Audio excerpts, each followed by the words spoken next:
No, it's annoying. Hi. Hello. Welcome to our channel. This is awkward. This is Dawson. Hello. Welcome to Life in the Right Lane. Yes. Welcome. I'm Victoria. This is Nicholas. We are getting married in 16 days. And this is one of our first videos of this new platform that we have. So we just wanted to kind of share our story. It's really neat, and the Lord is in it through the entire thing, and He's still in it. So it's just a really cool testimony to His faithfulness. So we figured we would share it with everybody. You want to start? Yeah. So my junior year of high school. No, you have to start from the beginning. So I was born on... So he was born and raised just south of Nashville, and I moved to Nashville when I was 7. So I was basically raised here.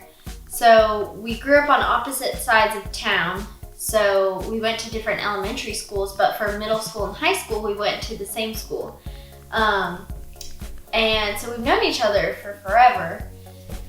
And it wasn't, I guess, like our paths never crossed. We didn't kind of like run in the same circle of friends. And so we did not really become friends until junior year of high school. And you can finish. We had anatomy class together, not chemistry. Darn. Yeah. I hated chemistry. I was not good at that. I was so bad. We were together junior year in class, and I was looking for a prom date. So... And you were class president. Yes. So you had to have a date because she like handed out the roses while you called the seniors' names. Mm-hmm. So a date was a necessity in your case. You couldn't just not go. Couldn't bring my mom. Had to bring a real person. Couldn't go with a group of friends. Mm-hmm. So bring your cousin. So I started looking around for some people, and Victoria came to my mind. She was very friendly and just a lot of fun to be around. And wasn't the best talking with the ladies around school. The ladies? The ladies. So Victoria was an easy person to talk to, and I figured she'd be a fun date. So But wait, there's more. I thought we were going to go there. No, we're going there. No. I found out that he had already asked another girl, and she said no. She wanted... What? It's humbling. She wanted to go with someone else, and she was waiting on him to ask her, which they did end up going together. But he asked another girl, and I found out and was so upset. I was your second choice. For forever, I will always be your second choice in my life. For a school dance, but the Lord brought us together, so obviously it was meant to be. He's so cute. Just look at him. Oh my. So I decided to ask Victoria to prom. I was the second choice, and how did you do it? I thought it would be a great idea to send her a message and say, hey, my band, which I was not a part of, has a new album, and I want you to come listen to it. And she said very quickly. Quickly? It was not quick. It was not quick. It was quick. I was with a friend at the time, and she immediately was like, oh my gosh, he wants to ask you to prom. And I was like, what? No. He has a band.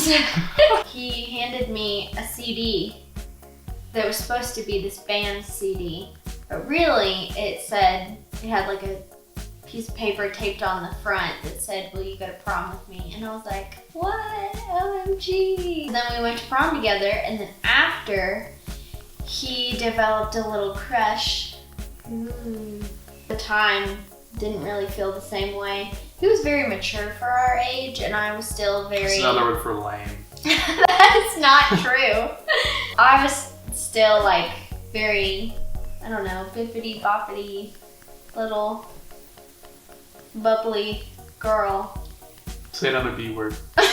And then he told me how I felt, and I told him how I felt, and then we were just, that was that, and we were just friendly at school, and that was about it. And then our senior year, before we went off to different colleges, different states, he reached out for one last tennis match. So we went and played tennis. We weren't competitive tennis players at all. No, We just for hit it fun, on. just for fun. So we played tennis one more time and then went off to school, and that was that. But a couple times my freshman year, and I feel like my sophomore year too, he crossed my mind, and not like in a romantic way, but just like, oh, he was always so nice, like I wonder what he's up to, if he's doing well. And so I think like twice maybe I reached out and was just like, how are things going? And it ended very quickly, conversation, you're probably not having it. And then the third time that I recall of me reaching out to him, he never replied. Well, I was like, all right, fine. I didn't want to talk to you either. Turns out he had graduated a year early and moved to LA for a job and got a new number, so he never got that message. So again, I forgive you. And then what happened? And then he moved to Maryland for another job, just like moved up in the company. And then he started, when was that? The end of 2018? Yeah. Mm-hmm. The end of 2018, he started thinking about wanting to move back home to Nashville. So he talked to his family about it, and they have like a family company, and talked about the idea of him coming to work for them. And so that got that going. And then simultaneously, his mom actually, who I didn't even know followed me on Instagram, slid into my DMs in December, the end of that year. And it just so happened to be like, the same minutes that I didn't have a very good 2018. And so I was praying for, it was that night I was getting ready for bed, and I was praying for the next year that it would be a better year and that the Lord would bring, it sounds so dumb, but it's true, that the Lord would bring who I was supposed to marry this next year, because I was just really tired of dating, and it's not really my scene, and I just wanted to find out who I was meant to be with and then just like be with them. So his mom, as I was praying, messages me, and this big long paragraph about how she always remembered me being so nice to Nicholas in high school, and always like encouraged him. He was running for, what would you call it? Student government. Yeah, student government. Yeah, just like really nice things, and I was very taken back, like, wow, I didn't even know she would remember me. Like, I haven't seen her in 7 years. So that was really cool. And since that night, I just had him in the back of my head ever since then. Like, I wonder. Oh, and in that message, she also said, shameless plug, oh, and my son will be moving back to Nashville. Thanks, Mom. So then, like 2 months go by, and I'm still January, February, and I'm still thinking about it, and like, it just kept being in the back of my head, his name, and what if he's the one, and trying to like push those thoughts aside, because I'm like, that's so like outrageous and far-fetched and just weird, like, stop being weird. I looked him up on Instagram and followed him. And what were your thoughts? I was surprised. I hadn't really been thinking about her at all. Your mom was thinking about me. I had a weird thought in my head, and like something was gonna happen, but again, I thought like you. Yeah. That's Quit being weird. Yeah, that's weird. So anyway, I just thought it was interesting and looked at her pictures and just interested, but it wasn't too crazy. It just was excited about getting back to Nashville. And then a few months later, moved back and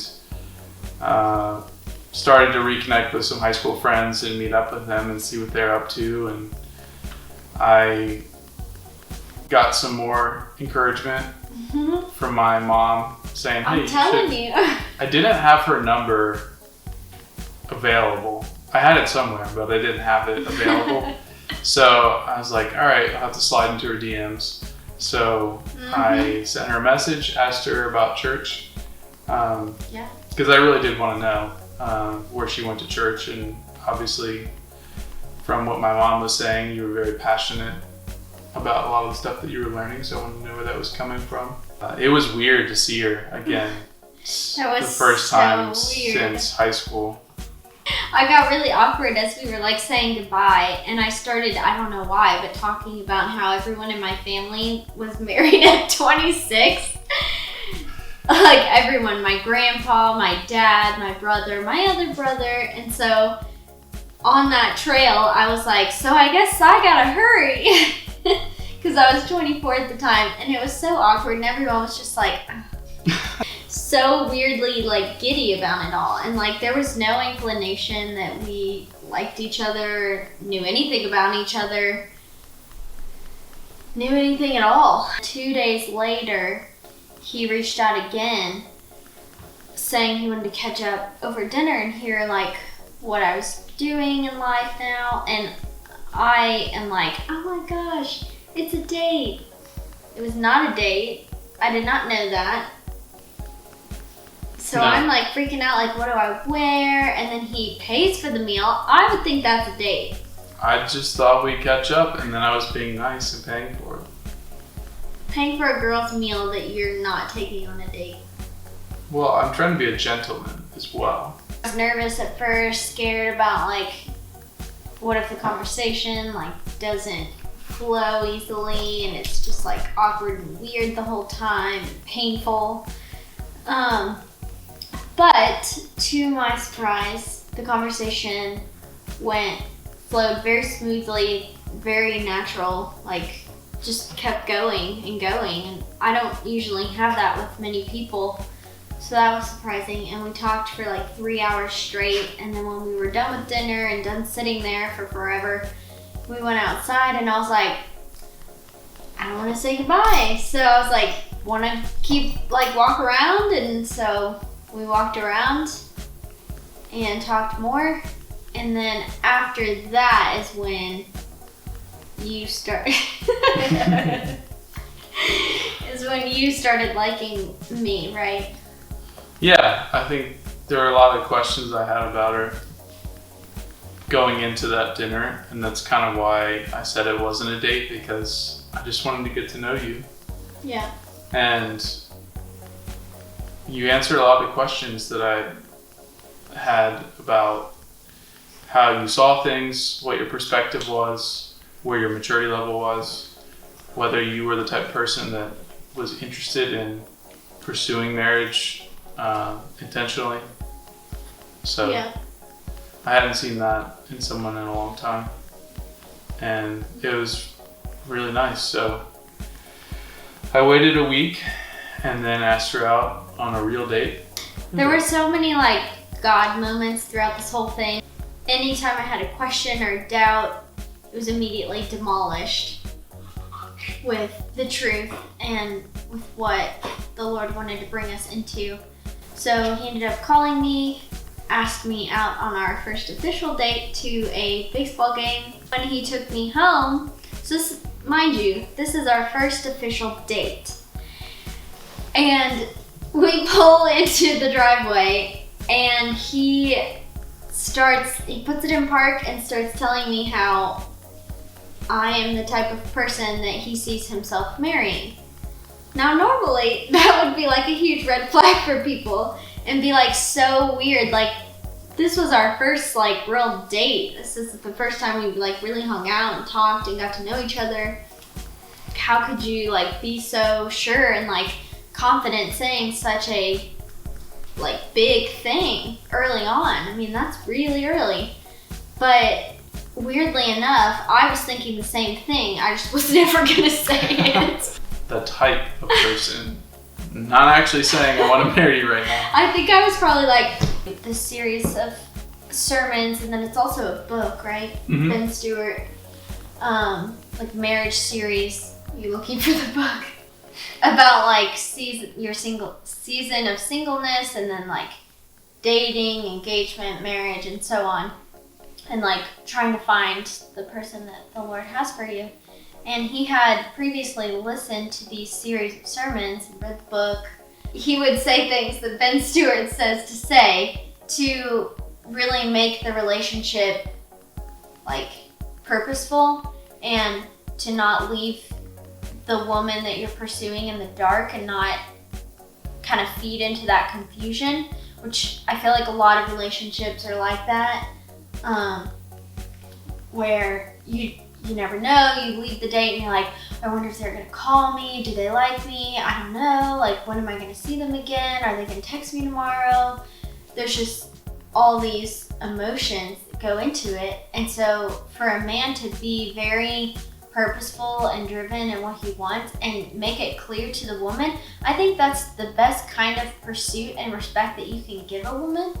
And it honestly just made things a lot easier for us, and that has progressed our relationship very like on a quicker timeline than normal, because I knew what he wanted and he knew where I was at. And from the beginning, I mean, day one, we were very communicative, and our conversations were very intentional.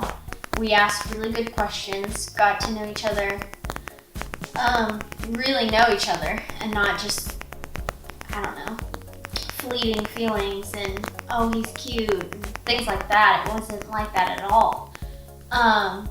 At the beginning. Now I think it's cute.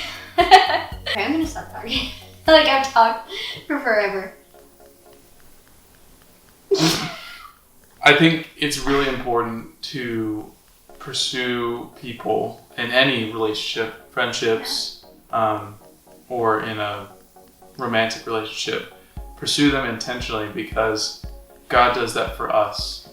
And he pursues us intentionally because he knows that, there is a way to do things that's smooth and make sure that he really wants to know about us and we really want to know about him. I think when you're very in sync with the Lord and his word and really seeking him daily, it becomes very clear where he is trying to guide you in life. And I feel like the seasons where I'm closest with him, the decision just kind of, develops much easier than if I'm in the dark, confused, trying to figure it out on my own.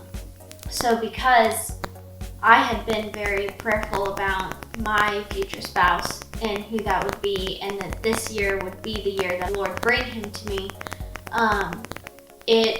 and then every, doubt that I ever had, I prayed about, fear I had, prayed about, and the Lord just, like I said, demolished through them all. I mean, everything that tried to take me out and make me think that this isn't what the Lord wanted bringing us together, it was quickly dissipated. Every door that could close just opened up wider. There's no good people out there. I was there. We were all there. It's hard. They are out there, and I think the biggest thing is when you pray about it, you are giving control to God, and then he is able to take over the situation and then work in your heart and work in his heart and then bring you two together. But you have to give that control up to him. I think that's where all of this fell into place within weeks of me genuinely being at that place. For us, we just found that the Lord was in it the whole time, and so it just made it all very clear to us. Being very prayerful about your future spouse and purposeful when dating. If you see red flags or they're leading you into sin in any way, cut that off. that's not of the Lord. Confusion is not of the Lord. You can have fears and doubts, like I said, but like major confusion, like I don't know. Okay, I'm hungry. Can we have pizza? Yes. Okay. Well, hopefully next video won't be this long. I don't know how long this was, but it was probably long.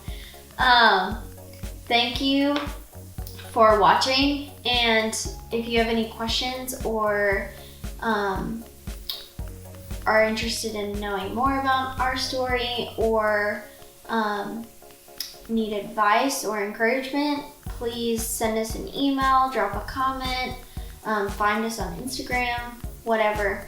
We'd be happy to talk more with you guys. Thanks for watching, and keep living in the right lane.